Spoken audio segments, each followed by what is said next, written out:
दोस्तों अगले कुछ घंटों में शुरू होगा संसद का विशेष सत्र। जी हाँ, कि अगले कुछ घंटों बाद 16 अप्रैल, 17 अप्रैल और 18 अप्रैल 3 दिन संसद बुलाई गई है। क्यों?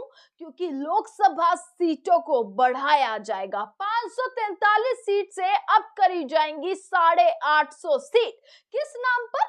महिला आरक्षण के नाम पर, जिस पर विपक्ष का हंगामा अभी से ही दोस्तों शुरू हो गया है। क्योंकि विपक्ष साफ तौर पर कह चुका है कि भाई हम महिला आरक्षण के खिलाफ नहीं है, पर जिस तरीके से सरकार इस बिल को लाने की कोशिश कर रही है, अब उसका पूरा विरोध किया जाएगा। तो दोस्तों ये देखना होगा कि अगले कुछ घंटों बाद संसद में आखिरकार क्या होने वाला है। क्योंकि बड़े से बड़े नेता जो है, तमाम सभी सांसद जो हैं कल संसद में मौजूद होने वाले हैं। यहां तक कि प्रधानमंत्री, बोला जा रहा है प्रधानमंत्री भी, मोदी जी भी जो हैं वो संसद में मौजूद होने वाले हैं। दोस्तों महिला आरक्षण के नाम पर 543 सीट को 850 सीट बोला जा रहा है कि बढ़ा दिया जाएगा लोकसभा की सीटों को, जिस पर विपक्ष का हंगामा जारी है।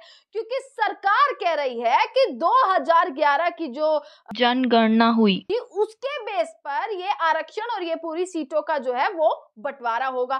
पर वहीं विपक्ष की तरफ से आरोप ये लगाया जा रहा है कि जो हाल गणना हुई 2021 के बेस पर ये चीज होनी चाहिए। और इसी के बीच पक्ष और विपक्ष के बीच एक बार फिर एक और बिल और पेच वहीं की वहीं अटका हुआ है। दोस्तों तमाम पूरी मैं खबर आपको दिखाती हूँ, क्या ये बिल है, क्या विपक्ष आपत्ति जता रहा है, और इसी को लेकर आज विपक्ष की इंडिया गठबंधन एक जगह पर एकजुट होकर, कैसे आज इंडिया गठबंधन ने आज एक मीटिंग भी करी है, जिस मीटिंग में मल्लिकार्जुन खड़गे, तेजस्वी यादव, तमाम बड़े विपक्ष के नेता जो है वो मौजूद रहे।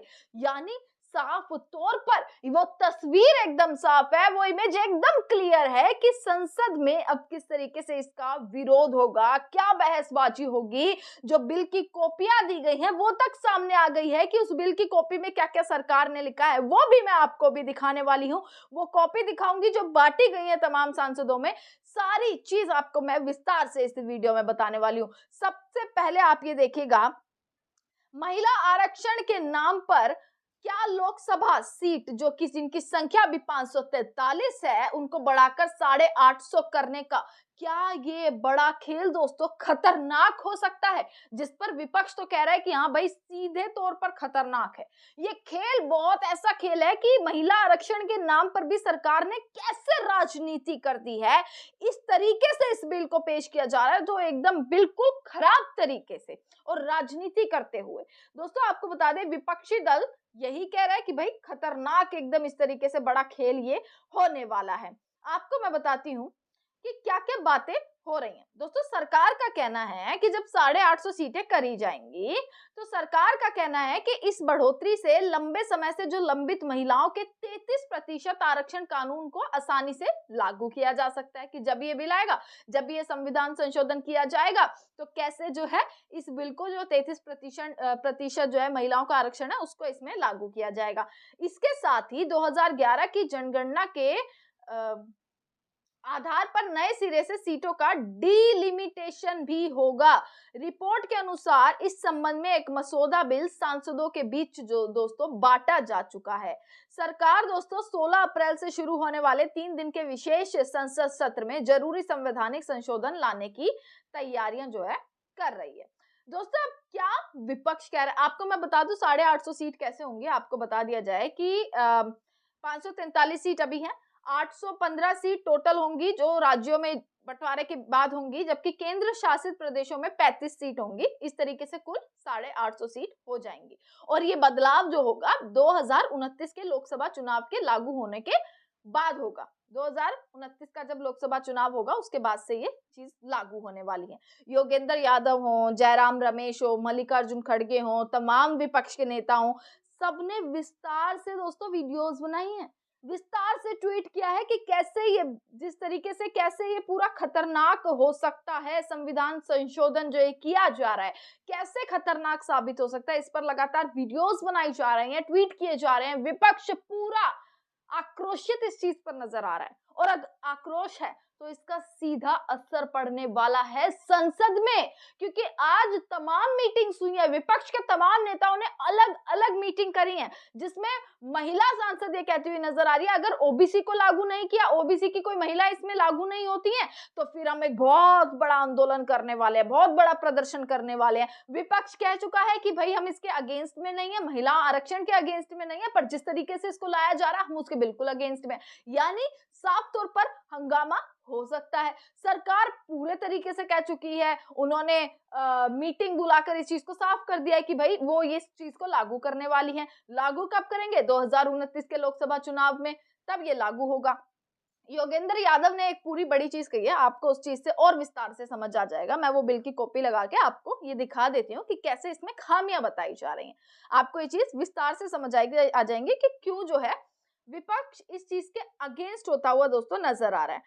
आपको बताएं, विपक्ष इस प्रस्ताव का विरोध करने की तैयारी कर रहा है कि कल संसद में इस प्रस्ताव का पूरे पुरजोर विरोध किया जाएगा। खासकर 2011 की जनगणना के आधार पर डीलिमिटेशन करना, इस पर विपक्ष साफ आपत्ति जता रहा है कि 2011 की जो जनगणना हुई थी उसके आधार पर आप डीलिमिटेशन कर रहे हो, आपको जबकि 2021 की नई जनगणना के आधार पर यह काम होना चाहिए। कांग्रेस हो गई, आम आदमी पार्टी हो गई, आरजेडी हो गई, डीएमके जैसी तमाम पार्टियां इस चीज को कह रही हैं और आज मीटिंग हुई है, लंबी चौड़ी मीटिंग हुई है, उसके बाद ये चीजें सामने आई है कि विरोध पुरजोर होने वाला है। इंडिया गठबंधन की कई पार्टियां पिछड़ी जातियों की महिलाओं के लिए आरक्षण के अंदर आरक्षण की मांग भी उठा रही हैं। कांग्रेस अध्यक्ष मल्लिकार्जुन खड़गे के घर दोस्तों विपक्षी नेताओं की बैठक हुई। तृणमूल कांग्रेस डीएमके के नेता इसमें शामिल हुए। दोनों पार्टियां क्योंकि पश्चिम बंगाल और तमिलनाडु के चुनाव भी लड़ रही हैं। अब मैं योगेंद्र यादव को आपको ये दिखाती हूँ कि ये कॉपी है, ये इसी बिल की कॉपी है जो ये पूरा अमेंडमेंट किया जाना है, जो ये संशोधन किया जाना है, इसकी कॉपी है। और ये इस जो सत्र बुलाया गया, स्पेशल सत्र जो सेशन बुलाया गया है संसद का विशेष सत्र, इसमें जो ये डिस्कस होगा ना कल, इस चीज की कॉपी मैं आपको यहाँ पर दिखा रही हूँ, जिसमें योगेंद्र यादव साफ लिखते हुए नजर आते हैं। मैंने अभी संसद में इस हफ्ते की स्पेशल सेशन में पेश होने वाले संविधान 131वें संशोधन विधेयक 2026 की एक कॉपी देखी। इससे सबको जितना डर था उससे कहीं ज्यादा खतरनाक है। इससे राज्य की सीटों का पूरा बंटवारा फिर से हो सकता है और मनमाने तरीके से इलाकों की सीमा बदलने के रास्ते खुल जाएंगे।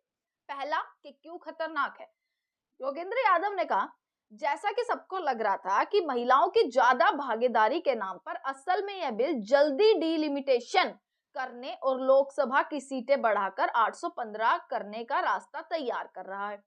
उन्होंने कहा कि प्रधानमंत्री और मंत्रियों ने जो आश्वासन दिया था उसके उलट इस बिल में हर राज्य की मौजूदा सीटों का अनुपात बरकरार रखने की कोई गारंटी नहीं है। उन्होंने कहा कि 1971 की जनगणना पर आधारित पुरानी रोक को पूरी तरह हटा दिया गया है। इसे 2026 के बाद भी जारी रखने की बात थी। सरकार जो सुरक्षा देने का वादा कर रही थी उसका कोई जिक्र तक इस पूरी कॉपी में नहीं है। इसके बाद योगेंद्र यादव ने 203 पॉइंट में इस चीज को लिखा है कि सबसे बुरी बात, किस जनगणना के आधार पर सीटें फिर से बांटी जाएंगी, यह फैसला अब संविधान से हटाकर साधारण कानूनी यानी संसद के साधारण बहुमत के हाथ में दे दिया। बहुमत कौन? एनडीए। बहुमत कौन? सरकार में बैठे लोग। उन्होंने कहा कि असल सीटों का बंटवारा और इलाकों की सीमाएं तय करना डीलिमिटेशन कमीशन करेगा, जिसके बारे में संविधान में कुछ भी नहीं लिखा और इस फैसले को कोर्ट में भी चुनौती नहीं दी जा सकती। वहीं मल्लिकार्जुन खड़गे ने भी इस चीज का पूरा विरोध जताया है और ये कहा है कि हम सब महिला आरक्षण बिल के पक्ष में हैं, लेकिन जिस तरीके से लाए हैं उस पर हमें ऐतराज है। पॉलिटिक्स से मोटिवेटेड है, सिर्फ विपक्षी दल को दबाने के लिए सरकार ऐसा कर रही है। हम जोर देते हैं कि पहले के अमेंडमेंट लागू किए जाएं। डीलिमिटेशन को कुछ लेकर चालें चली जा रही हैं। हम सभी पार्टियों को पार्लियामेंट में एक होकर इस चीज के लिए लड़ना पड़ेगा। हम इस बिल का विरोध करेंगे, लेकिन हम महिलाओं के रिजर्वेशन के खिलाफ बिल्कुल भी नहीं है। ये कहते हुए आज पूरी मीटिंग हुई है, तमाम नेता एडवोकेट हो गए हैं। कपिल सिब्बल ने इस पर पूरा एक विस्तार से वीडियो बनाया, योगेंद्र यादव ने विस्तार से इस चीज को समझाया, जयराम रमेश ने समझाया, मल्लिकार्जुन खड़गे ने इस चीज पर जो है लिखना शुरू किया। अब ये देखना होगा अगले कुछ घंटों बाद संसद का क्या नजारा रहने वाला है। जो वाकई में विशेष सत्र बुलाया है, क्या उसमें कोई पुरजोर विरोध होगा, क्या वो पूरी की पूरी विपक्ष किस तरीके की तैयारी करके बैठा है, कौन जो है किस तरीके का बहसबाजी होगी या फिर शांति से जो है वो सारा कार्य पूर्ण हो जाएगा। ये देखना होगा, ये 3 दिन का सेशन है, दिखाते रहूंगे आपको पूरा सेशन क्या तमाम चीजें रहेंगी। देखते रहिएगा सजग भारत। आपका बहुत बहुत शुक्रिया।